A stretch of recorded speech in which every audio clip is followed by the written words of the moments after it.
ఆదిలాబాద్ అందాలు మీరు చూడొచ్చు ఎట్లా నీళ్లు పారుతున్నాయి.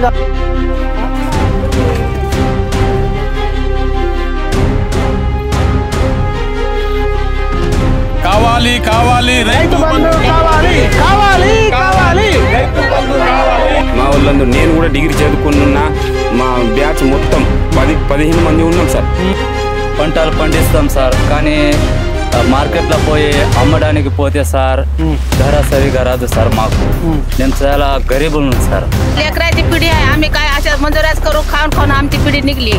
रेवंत रेड्डीने म्हणलं आम्ही असं देता तसं देता म्हणून काही दिलं नाही. మేము పంట పండిస్తున్నాము, పంట పండిస్తున్నాం కానీ మాకు పట్టాలు లేవు. ఏజెన్సీ ఏదో ఉన్నదా అని మాకు పట్టాలు ఇస్తలేరు, మాకు రేటు వస్తలేదు. దళాల దగ్గర మేము పోతున్నాము. నమస్తే అండి తెలుగు ప్రజలకు. మనము ఇలా ఆదిలాబాద్ జిల్లా ఇంద్రవెల్లికి దగ్గరలో ఉన్నాం. కానీ ఆదిలాబాద్ జిల్లా ఆదిలాబాద్ మండలం కిందకే వస్తుంది. సిస్దరి అనే ఒక గ్రామంలో ఉన్నాం.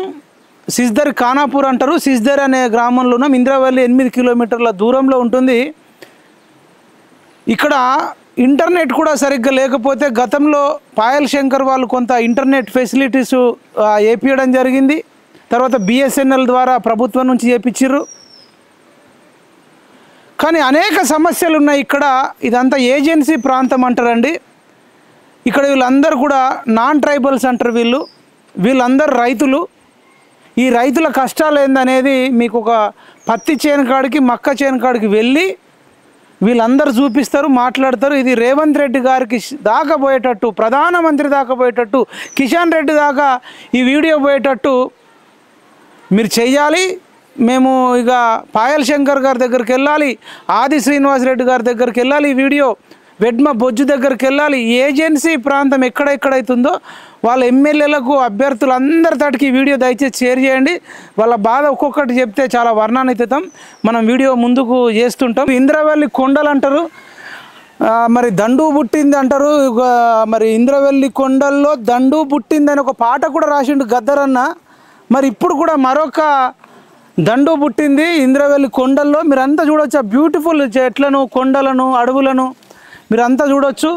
ఇక్కడ మక్క ఉంది, పత్తి ఎక్కడ ఉంది? ఇదండి మనం ఈ ఒక మొక్కజొన్న చేనులకు వచ్చినాం. మొక్కజొన్న చేనులకు ఎందుకు వచ్చినాం అంటే ఇక్కడ రైతులు ఉన్నారు, వీళ్ళ ప్రాబ్లం ఏందో అడుగుదాం. చెప్పండి అన్న, మీ పేరేం పేరు? నా పేరు నిఖిల్ అండి. నిఖిల్, చెప్పండి మీకు అసలు ఏం సమస్య ఉంది, నాకు రమ్మని ఎందుకు అడిగిర్రు? సార్ మాకు ప్రాబ్లం ఏమంటే మేము ఇక్కడ ఉండేది 1962 నుంచి మా తాత ముత్తాతల నుంచి మేము ఇక్కడనే ఉన్నాం. మాకు ఇక్కడ భూమిలు ఉన్నాయి. కాకపోతే మాకు 1962 నుంచి ఇప్పటి వరకు పట్టా అనేది లేదు.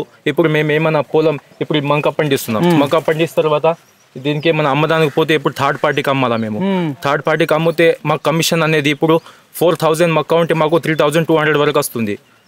అయితే మేము ఒకవేళ డైరెక్ట్ గవర్నమెంట్కి అమ్మితే మాకేమన్నా లాభం వస్తుందని మేము మా యొక్క ప్రాబ్లం మీతో షేర్ చేస్తున్నాము. 4000 ఇచ్చే దగ్గర మీకు 3200 అంటే 800 క్వింటాల్కి 800 లాస్ సార్. అట్లా 10 క్వింటాలు పండిస్తే ఒక 8000 లాస్ సార్. ఇంకా ఏమంటే పురుగులు తింటున్నాయి. ఇప్పుడు ఈ పందులు అవి అన్ని సతాయిస్తున్నాయి. దాని కొరకు మేము ఇక సోలార్ కూడా పెట్టినాం కూడా అవుతుంది. ఇంకా మాకు పట్ట కూడా లేదు సార్. పట్ట కూడా లేదు, రైతు బంధు లేదు, రైతు బీమా లేదు, ఏం లేదు సార్. మీరు తెలంగాణ కోసం కొట్లాడిరా? Sir కొట్లాడినాము sir. ఏం చెప్పారు మరి? మీకు తెలంగాణ వచ్చినాక మీకు అన్ని చేస్తాన్నారా? అన్ని చేస్తా అన్నారు సార్. వీళ్ళు కాంగ్రెస్ వాళ్ళు, బీజేపీ వాళ్ళు, రేవంత్ రెడ్డి సార్ వచ్చారు. మా యొక్క ప్రాబ్లం ని వాళ్ళు చేయాలని కోరుకుంటున్నాం సార్. రైట్ అన్న, రైట్. మీరేం చెప్తారా? మీ పేరు ఏం పేరు? నా పేరు జీకే సంజీవ్ సార్. నేను అప్పటి నుంచి ఎన్నో సంవత్సరాల నుంచి ఇండే ఉంటాం. మా తాత ముత్తాత కూడా ఇండే ఉండేటట్టు. కానీ ఇప్పటి వరకు మాకు పట్టది మాత్రం పెద్ద సమస్య సార్. అన్నీ ఇక నడుస్తూనే ఉన్నది. ఇంతకు ముందు మేము కేసీఆర్ గవర్నమెంట్ ఉన్నప్పుడు కూడా అతను కూడా అన్నాడు, నేను ఏజెన్సీ ప్రాంతంలో ఉన్న వాళ్ళకు కూడా పట్టాలు ఇప్పిస్తా, ఏదో పహాని నక్కలు ఇప్పిస్తా అని అతను కూడా అన్నాడు. 10 సంవత్సరాలు చేసిండు. అతను కూడా ఇక జాగా మీద కూర్చున్నాడు. మళ్ళా ఇక కొత్త గవర్నమెంట్ రేవంత్ రెడ్డి సార్ ఇంద్రవెల్లి గడ్డ నుంచి స్టార్ట్ చేసిండు. ఆ గడ్డలు ఏమన్నాడంటే, ఇంద్రవెల్లి నుంచి నేను మొదలు పెడుతున్నా, ఇక్కడ నుంచి నేను మొదలు పెడితే ఢిల్లీ వరకు నేను పోయి ఏజెన్సీ ప్రాంతంలో ఉన్న వాళ్ళకు ట్రైబల్ ఉండని 9 ట్రైబల్ ఉండని వాళ్ళది మొత్తం ప్రకారం సమాప్తి చేస్తా. నాకు ఓటేయండి, నాకు అధికారం ఉంటే నేనే వేస్తా. పాపం ఆయన కేసీఆర్ ను కూర్చుండబెట్టి ఈయన గవర్నమెంట్ ను రేవంత్ రెడ్డిని సర్కారు చేసినాం, సీఎం చేసినాం. ఇప్పుడైతే కొంచెమైనా తెలివి ఉండాల. మేము అనేది గవర్నమెంట్ అప్పు చేసిన అంటలేము, మా బాధ ఉన్నదని మేము చెప్తున్నాం. ఇంతకుముందు ఏమన్నాడు, నేను జాబ్ కార్డు ఉన్న వాళ్ళకు కూడా 6,000 ఇస్తా, వాళ్ళకు పట్ట వాళ్ళకు 12,000 ఎకరానికి ఇస్తున్నాం కదా, ఈ కూలి వాళ్ళకు కూడా 12,000 9,000 ఇస్తామని అన్నాడు. అది కూడా ఏడిపోయింది, అది కూడా రావట్లేదు. మళ్ళీ ఇక పంట పండిస్తున్నాం, ఆ పంట ఎక్కడ పోయా మళ్ళా అమ్ముడు కష్టం. ఇక డైరెక్ట్ సీసీఐకి పోవాలంటే పట్ట కావాలి, పట్ట అయితే లేదు. మళ్ళీ ఇక్కడ దళాల దగ్గర పోయి అమ్మాలి. అంత పెద్ద దగ్గర కమిషన్ అడుగుతారా? అరే కమిషన్ ఇక వాళ్ళది ఉంటది కదా కమిషన్. మళ్ళీ ఇంతకు ముందు మా పాయల శంకర్ సాబ్ కూడా అన్నాడు, ఎడమబోజు సాబ్ కూడా ఇంద్రవెల్లి సభలో కూడా అన్నాడు, ఎడమబోజు పటేల్ సాబ్ కూడా ఎమ్మెల్యే కాకముందో అదే మాట అన్నాడు. సిస్దర్లోనే ఉందా ఇంకెక్కడెక్కడ? ఎక్కడెక్కడైతే ఏజెన్సీ ప్రాంతం ఉందో, ఎక్కడెక్కడ ఉంది ఏజెన్సీ ఏరియాలో? మనకు ఆదిలాబాద్, ఉట్నూర్, నార్నూర్, అసిఫాబాద్ వరకు ఉన్నది. మా ఆదిలాబాద్ ఉమ్మడి జిల్లాలో గుడెహత్నూర్లో కొన్ని జాగాలు ఉంటాయి, బోత్లో కూడా ఉంటది, ఖానాపూర్లో కూడా ఉంటది, కొన్ని ఏరియాలు ఉంటది. ఈ మన ఆదిలాబాద్ లో కొన్ని ఏరియా అంటే నార్నూర్, అసిఫాబాద్ వరకు ఉంటది. ఇది అందరి కోసం, మా ఒక్కడి కోసం అంటలేము. మరి మా ఓటు ఏజెన్సీ ప్రాంతంలో ఉన్న 9 ట్రైబల్ కు ఓటు మీకు అవసరం ఉంది, మరి మా పంట ఎందుకు అవసరం లేదు మీకు? మేము అన్నది అంతే. రైట్. ఇప్పుడు ఇది మక్క అండి, ఇది చూడొచ్చు, ఇది మక్క చూపెట్టచ్చు. ఇప్పుడు వీళ్ళు పండించేది కూడా ఇది మక్కనే, ఇది కూడా వీళ్ళు రైతులే పండించేది. మరి ఈ మక్కను మరి పట్ట ఉన్నోళ్ళు పండిస్తేనే రైతా? పట్ట లేదు, మరి పట్ట ఇవ్వాల్సిన బాధ్యత ప్రభుత్వాన్ని. పట్ట ఇవ్వకుండా, రైతు బంధు ఇవ్వకుండా, రైతు బీమా ఇవ్వకుండా, రైతులకు ట్రాక్టర్లు ఇవ్వకుండా, వీళ్ళకు రైతులకు డ్రిప్పులు ఇవ్వకుండా, ఎటువంటి ఫెసిలిటీస్ ఇవ్వకుండా వాళ్ళు అమ్మాలంటే దొంగలు లెక్క అమ్మాల్సిన పరిస్థితి. అంటే ఎవరిది తప్పు? పండించిన రైతులది కాదు. వీళ్ళు మొత్తం ఇవన్నీ బండరాళ్ళు ఉంటే అంత చదును చేసి వాళ్ళ రెక్కలు ముక్కలు చేసుకొని వాళ్ళ తాతలు తండ్రులు వీళ్ళు దీన్ని ఒక కొలిక్కి తీసుకొచ్చి పండిస్తే ఇప్పటికి కూడా మనం చాలా దగ్గర చూస్తే చిలుకలు కొడుతున్నాయి, పందులు పడుతున్నాయి, కరెంటు తీగలు పెడుతున్నారు. వీళ్ళ జీవితాలలో ఎవరేం గచ్చిబౌళ్ళనో బంజారా హిల్స్లో బతికినట్టు ఎవరు బతకట్లేదు. వాళ్ళ బట్టలు చూస్తే వాళ్ళ చీరలు ఒక 200-300 రూపాయల చీరలు. ఒక్కొక్కరు అక్కడ హైదరాబాద్లో ఉండే రాజకీయ నాయకుల భార్యల మరి వాళ్ళ లేకపోతే వాళ్ళ తల్లులు కానీ అక్కలు చెల్లెలు వాళ్ళు వేలు లక్షలు పెట్టుకుంటున్నారు. అరే ఇంత పేదోళ్ళు వాళ్ళ ముఖాలు చూశాను, వాళ్ళ పెళ్ళిళ్ళు చేయాలని ఆడబిడ్డల కష్టమవుతుంది. మీరేమో కోట్లు పెట్టి ఫంక్షన్ హాల్లో జరుపుతారు. ఒక్కరోజు 1 కోటి రూపాయలు, 2 కోట్లు, 5 కోట్లు, 10 కోట్లు మీరు పెడితే నేను అడిగితే చాలామంది మేము 1,00,000 రూపాయలు ఎక్కువ కట్నం ఇస్తే ఒక బండి కొనిస్తే అయిపోయి అంటారు. ఇంత పేదోళ్ళకు కూడా మీరు పట్టించుకుంటారు. వీళ్ళు భారతీయులు, తెలంగాణ కోసం ఉద్యమం చేసిన వాళ్ళు. గతంలో కేసీఆర్ మాట నమ్మి కేసీఆర్ కోటేసారు, ఇప్పుడు రేవంత్ రెడ్డి మాటని రేవంత్ రెడ్డికి వేసారు. ఇంకా కొద్దిమంది లేడీస్ ఉన్నారు. మనము ఇక్కడ మక్క తొక్కుడు పడుతుంది కాబట్టి అట్లా బయటకు వెళ్ళి మనం చేద్దాం. చిలుకలు ఎట్లా కొడుతున్నాయి, వీళ్ళు పాపం పొద్దున్న లేచి చిలుకలు కావాలి వస్తారు మక్కలకు. ఇగో ఇక్కడ చిలుక కొట్టింది, దీనికి ఇది కట్టినారు. ఇగో పందులు రాకుండా మళ్ళీ వైర్లు, దీనికి ఖర్చు, పందులు తింటున్నాయి. ఇగో ఇక్కడ చూడొచ్చు, ఇది చిలుకలు కొట్టింది, అక్కడ చిలుకలు కొట్టినాయి, ఇగో ఇక్కడ చిలుకలు కొట్టినాయి, ఇక్కడ చిలుకలు కొట్టినాయి. వీళ్ళందరూ రైతులు 1962 నుంచి ఇక్కడ చేస్తూ ఉంటే కనీసం వీళ్ళకి పట్టలు ఇవ్వలేదు, కనీసం రైతు బంధు ఇవ్వట్లేదు. వీళ్ళే పెట్టుబడి పెట్టుకోవాలి. చిలుకలు కొడుతున్నాయి, పందులు వస్తున్నాయి, కరెంటు తీగలకు. అసలు వీళ్ళకి ఏం డబ్బులు మిగులుతాయి? మళ్ళీ దళారులకు ఇవ్వాలి, డైరెక్ట్ పంట కొనరట. వీళ్ళు ఏం పాపం చేసిర్రు అనేది అంటారు. వీళ్ళు మక్క పండిస్తే మీరు తినట్లేదా? దీని మీద మనం మాట్లాడదాం. మక్కలు అందరు తింటారు, మక్క రొట్టె చేసుకొని తింటున్నారు, మక్క గట్క చేసుకొని తింటారు, మక్కలు తింటారు, పాప్కార్న్ తింటారు. మక్కలతో ఏమేమైతే అయితే అందరు తింటున్నారు కదా, వీళ్ళకి కొంచెం చూడాలని చెప్పి వీళ్ళు అంటున్నారు. మనం ఇంకా పత్తి చేనులు కూడా పండిస్తారు, పత్తి చేనులకు పోదాం.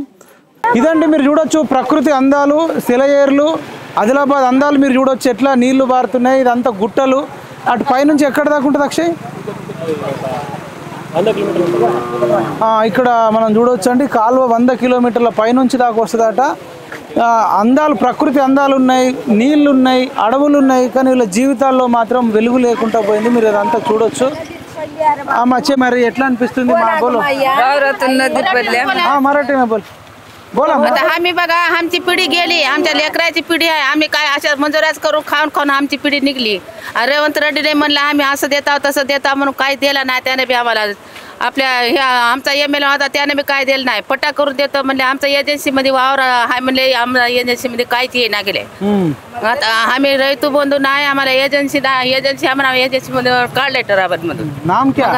पद्मिनीबाई सरकाळे झोटे. పద్మిని పద్మిని చెప్పం ఏం చెప్తారు? असं म्हणले. आता रेवंत रेड्डी म्हणलं आता घरी राहणाऱ्या बायाला 2-2 हजार रुपये देतो म्हणला. पेन्सिल देतो म्हणलं. आतापासून काहीच नाही त्याचं बी. నమస్తే సార్, నా పేరు సర్కారే పరిమిత. మేము పంట పండిస్తున్నాము. పంట పండిస్తున్నాం కానీ మాకు పట్టాలు లేవు. ఏజెన్సీ ఏరియా ఉన్నదా అని మాకు పట్టాలు ఇస్తలేరు. మేము అమ్మడానికి పోతే మేము పత్తి మక్క జొన్న అది పండిస్తున్నాం సార్. అమ్మడానికి పోతే మాకు రేటు వస్తలేదు. దళాల దగ్గర మేము పోతున్నాము.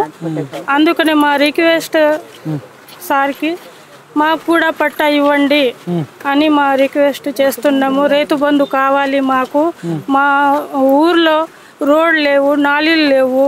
దానికోసం కూడా సాయం చేయండి. ఎవరికి చెప్తారు? ఏ సార్? రేవంత్ రెడ్డి సార్కి చెప్తున్నాం. అన్ని ఇంకా పాయల శంకర్కి సార్కి కూడా చెప్తున్నాం.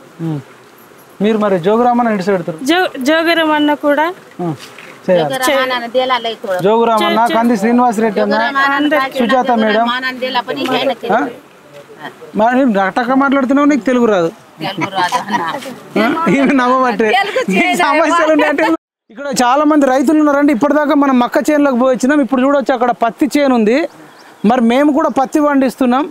వాళ్ళు పత్తి పండిస్తే ఒక్కొక్కరు మంచి మంచి బట్టలు వేసుకుంటున్నారు.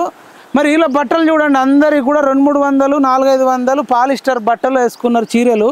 ఎంత పేదరికంలో ఉన్నారు. మరి వీళ్ళకి ఏం మాట్లాడతారు? ఇప్పటిదాకా మక్క జోన్లో కూడా మాట్లాడినాం. ఇప్పుడు పత్తిని చూపెట్టు అక్షయ్, అదంతా పత్తి పండిస్తారు. అడవులలో నుంచి కూడా పత్తి పండించి ఇలా మనం బట్టలు వేసుకుంటున్నామంటే కారణం ఈ రైతులు. ఇట్లాంటి రైతులు ఎంత కష్టాలు. ఇక్కడ చాలామంది రైతులు ఉన్నారండి. వీళ్ళు అంటే మరి మేల్ ఫార్మర్స్, వాళ్ళు ఫీమేల్ ఫార్మర్స్ అండి. అంటే మనం రైతులు అనగానే మగవాళ్ళు అనుకుంటాం. ఆడవాళ్ళు కూడా రైతులే. వాళ్ళే మరి గడ్డి కలుస్తారు, పత్తి ఏరుతారు, ఇంకేదైనా ఉంటే అన్ని కష్టాలలో వాళ్ళే ఉంటారు రైతులు. ముందు వాళ్ళతో మాట్లాడకంత ముందు ఇక్కడ ఒక యువ రైతు ఉన్నాడు. ఈ రైతు పేరు అడిగి తెలుసుకొని నీ పేరు చెప్పండి. సార్, నా పేరు కాంబ్లే కపిల్ సార్.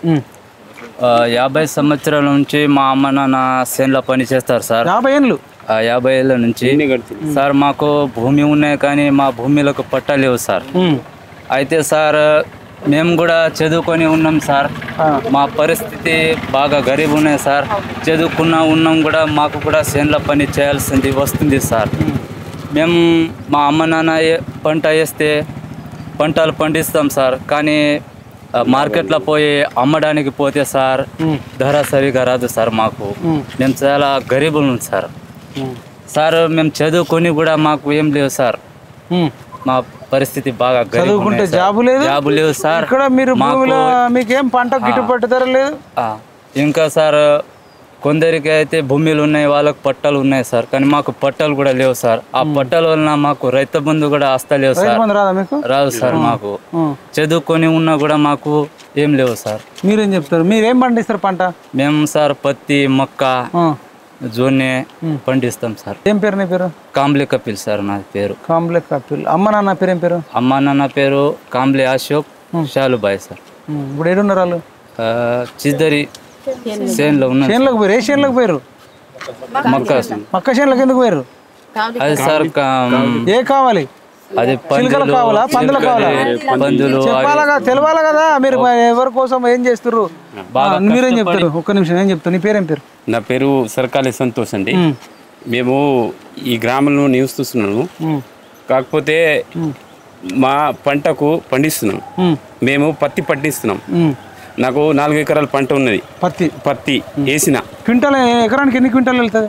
ఎకరానికి కుంటల్ అన్నట్టు అంజదా ఒక 4 వెళ్తే ఒక 4 ఎకరాలు ఉందంటే 16 క్వింటాలు వెళ్తుంది. 16 కుంటలు. నేను అమ్మడానికి పోతే కూడా నాకు సరైన ధర రావట్లేదు. ఏమంటారు? సరైన ధర ఎందుకు రావట్లేదు అంటే వేరే వాళ్ళకి కూడా రావట్లేదు? వేరే వాళ్ళకు మా ట్రైబల్ ఉన్నారు కదా, ట్రైబల్ వాళ్ళకి వస్తుంది, మాకు లేదు కదా, ట్రైబల్ వాళ్ళకి రాదు, పట్టలేదు. అందుకోసమే మాకు సరైన ధర రావట్లేదు.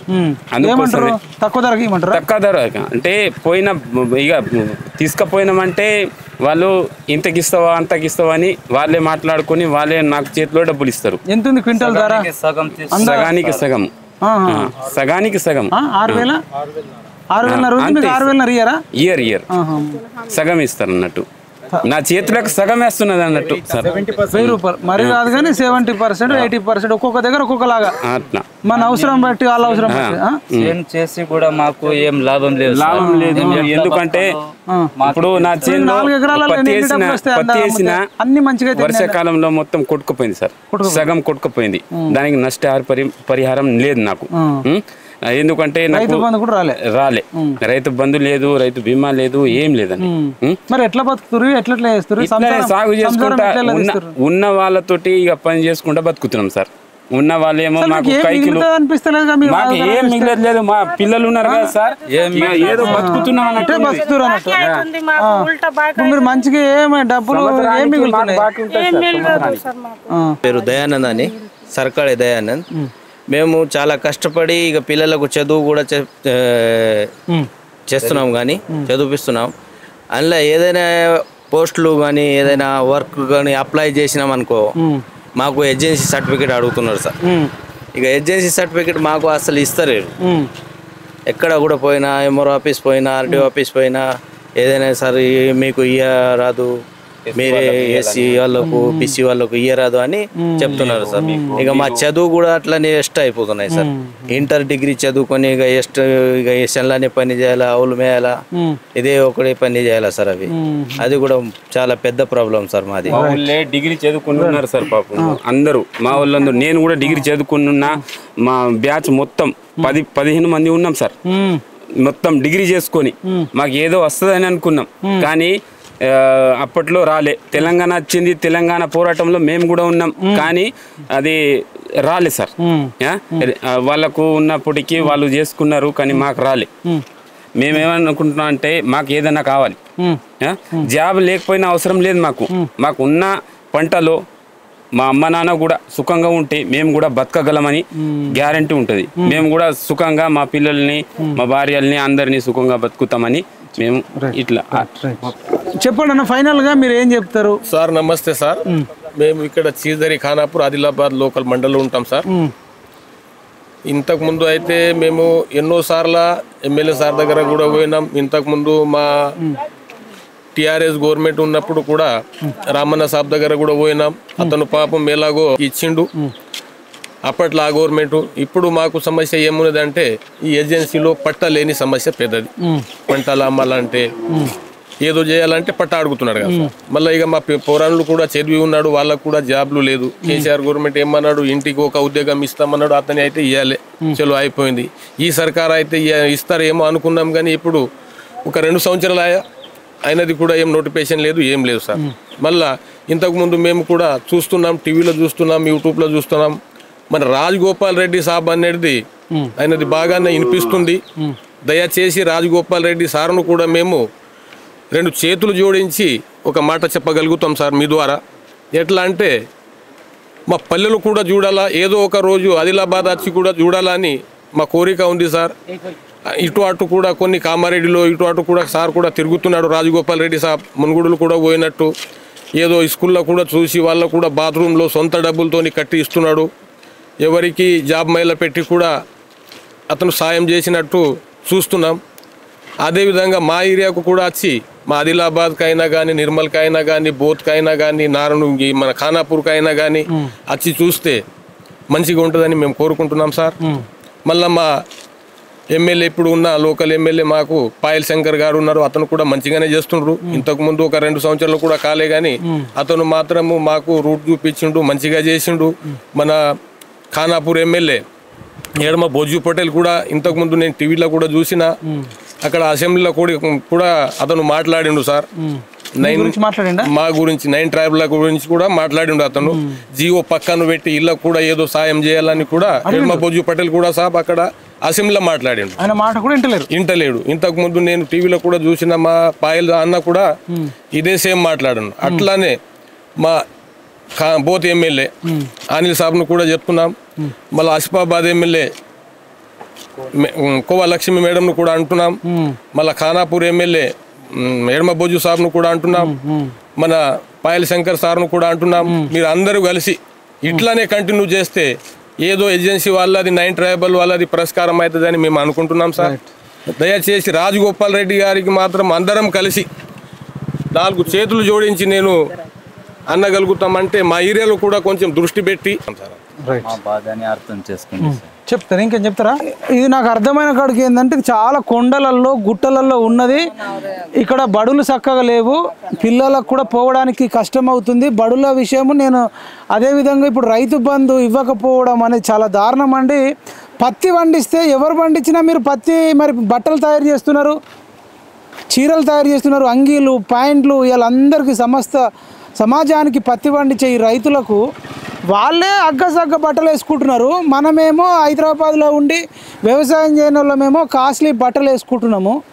ఇప్పుడు ఇక్కడ చూడొచ్చండి, వీళ్ళు ఎంత బక్కగా ఉన్నారు పిల్లలు. ఈ గుడియా ఈమె అమ్మాయి పేరు. తర్వాత ఈ చిన్న పిల్లని చూడొచ్చు. అంటే వీళ్ళకి న్యూట్రిషన్ ఫుడ్ లేక డబ్బు లేక ఏదో పెంచుతున్నామంటే పెంచుతున్నారు. మనకు హైదరాబాద్లో ఇలా రాజకీయ నాయకుల పిల్లలు ఇంత బక్కగా ఉంటారా, ఇంత సన్నగా ఉంటారా? వీళ్ళు ఎట్లా బతకాలి? దయచేసి మేము 2 చేతులు జోడించి మొక్కుతున్నాం. ప్రతి ఒక్కళ్ళు కూడా రాజకీయ నాయకులు రావాలి. మీరు కూడా అందరూ ఎవరికైతే కష్టం ఉందో మీరు బయటకు రండి. ఈ జన్మ ఒకటే ఉంటుంది. అందరూ మనుషులందరూ సమానమే అంటారు కదా. ఒకళ్ళకి ఇచ్చి ఇంకొకళ్ళకి ఎందుకు ఇవ్వట్లేదని అడుగుతున్నాం. ట్రైబల్కి ఇవ్వండి, నాన్ ట్రైబల్కి కూడా ఇవ్వండి. పట్టాలు ఎప్పుడు చేస్తారో మాకు తెలియదు, కానీ వీళ్ళందరికీ కూడా రైతు బంధు ఎకరానికి 6,000 రూపాయలు మీరు పంటకి ఇస్తున్నారు. 2 పంటల కంటే 12,000 రావాలి. తెలంగాణ రాష్ట్రంలో కేసీఆర్కు 300 ఎకరాలకు కేసీఆర్కి వస్తుంది, కేటీఆర్కి వస్తుంది, కవితకు వస్తుంది, హరీష్ రావుకి వస్తుంది, రేవంత్ రెడ్డికి వస్తుంది, మల్లారెడ్డికి వస్తుంది. బెంజ్ కార్లు ఉన్న వాళ్ళకు, సినిమా హీరోలకు, నాగార్జునకు, చిరంజీవికి, ఇంత పెద్ద పెద్ద వాళ్ళకు డబ్బులు ఉన్న వాళ్ళకే రైతు బంధు వస్తుంది, కానీ పేదవాళ్ళకు రైతు బంధు రావట్లేదు. వాళ్ళు పంట అమ్ముకోవాలంటే కూడా కమిషన్ ఇచ్చి అమ్ముకోవాలా, దొంగల లెక్క అమ్ముకోవాలన్నా? దయచేసి ఇప్పటికైనా పాయల్ శంకర్ అన్న మీరు రండి, కలిసి పోరాడదాం. కంది శ్రీనివాస్ అన్న రండి, కంది శ్రీనివాసరెడ్డి గారు, జోగు రామన్న గారు, వెడ్మ బొజ్జు గారు, కోవా లక్ష్మి గారు, ఇక్కడ రేఖా శ్యామ్నాయక్ గారు, ఇక్కడ ఎక్కడెక్కడైతే సుజాత మేడం, ఇక్కడ ఉన్న వాళ్ళందరూ కూడా ఒక కమిటీగా వేసుకొని అవసరం అనుకుంటే ఇంద్రవెల్లి కొండల్లో దండు పుట్టిందని సద్దులు కట్టుకొని నడుచుకుంటూ హైదరాబాద్ దాకా పోదాం. చేస్తారా చేయరా చూద్దాం. మేము పిఎంఆర్ టీవీ ఛానల్ నుంచి మేము పూర్తిగా అండగా ఉంటాం. మీరందరూ ధైర్యంగా ఉండాలి. మీకు బడులు వస్తాయి, రోడ్లు వస్తాయి. రోడ్లు కూడా చక్కగా లేవు, నడుము నొప్పులు వస్తున్నాయి. ఎక్కడ కూడా రోడ్లు చక్కగా లేవు, గుంతలు ఉన్నాయి. దయచేసి రాజకీయ నాయకులు వీళ్ళందరికీ సపోర్ట్ చేయాలని, ఈ వీడియో చూసిన వాళ్ళు కూడా అందరికీ సాయం చేయాలని, అమెరికాలో ఉన్న వాళ్ళు, ఎన్ఆర్ఐలు ఉన్న వాళ్ళు కూడా ఈ పేద రైతులకు రైతు రైతు రైతు అంటారు. వీళ్ళు రైతులు గారా? వీళ్ళు పత్తి పండిస్తే మనం బట్టలు వేసుకోవట్లేదా? మక్కలు పండిస్తే తినట్లేదా? జొన్నలు, పెసర్లు, కందులు, జొన్నలు అన్నీ పండిస్తే తింటున్నాం కదా. వీళ్ళు రైతులు కాదా? డబ్బులు ఉన్న వాళ్ళే రైతులా? కేసీఆర్ రైతు, పోచారం శ్రీనివాసరెడ్డి రైతు, రేవంత్ రెడ్డి రైతు. వీళ్ళు రైతులు గారా? ప్రతి ఒక్కళ్ళు స్పందించాలా. వీడియో అందరికి షేర్ చేయండి. వీళ్ళకు రైతు బంధు వచ్చేదాకా, వీళ్ళ పంటను డైరెక్ట్ కొనేదాకా ఈ పోరాటం కొనసాగుతుంది. కమిటీలు వేస్తాం. జిల్లాకు, రాష్ట్రానికి మొత్తం ఎక్కడెక్కడైతే ఏజెన్సీ ప్రాంతం ఉందో అక్కడ కమిటీలు వేస్తాం. ప్రతి విలేజ్ నుంచి ఒక పేరు తీసుకుంటాం, ఫోన్ నెంబర్ తీసుకుంటాం. సంజీవ్ అన్నను, ఈ అన్నను కాంటాక్ట్ కండి. సంజీవ్ అన్న ఫోన్ నెంబర్ చెప్తాడు. ఈ ఫోన్ నెంబర్కి ఫోన్ చేస్తే అందరూ ప్రతి గ్రామంలో కమిటీ వేసుకుందాం. సంజీవ్ అన్న మీ ఫోన్ నెంబర్ చెప్పండి. నమస్తే, నా పేరు జీకే సంజు. నా ఫోన్ నంబర్ 9441629218. ఎప్పుడైనా మనం ఏదో చేయాలంటే మనం పోరాడుకుందాం, కలిసిమెలిసి ఉందాం. రైట్, మన హక్కు మనం కాపాడుకుందాం. కావాలి కావాలి రైతు బంధు కావాలి, కావాలి కావాలి రైతు బంధు కావాలి, కావాలి కావాలి రైతు బంధు కావాలి, కావాలి కావాలి రైతు బంధు కావాలి. ఇదండి. అట్లనే దళారులను కూడా లేకుండా కొనాలి పంటను డైరెక్ట్గా కొనాలి, కొనాలి కొనాలి పంటను డైరెక్ట్ కొనాలి, కొనాలి కొనాలి పంటను డైరెక్ట్ కొనాలి, కొనాలి కొనాలి పంటను డైరెక్ట్ కొనాలి, కావాలి రైతు బంధు కావాలి. జై జవాన్ జై జవాన్ జై హింద్.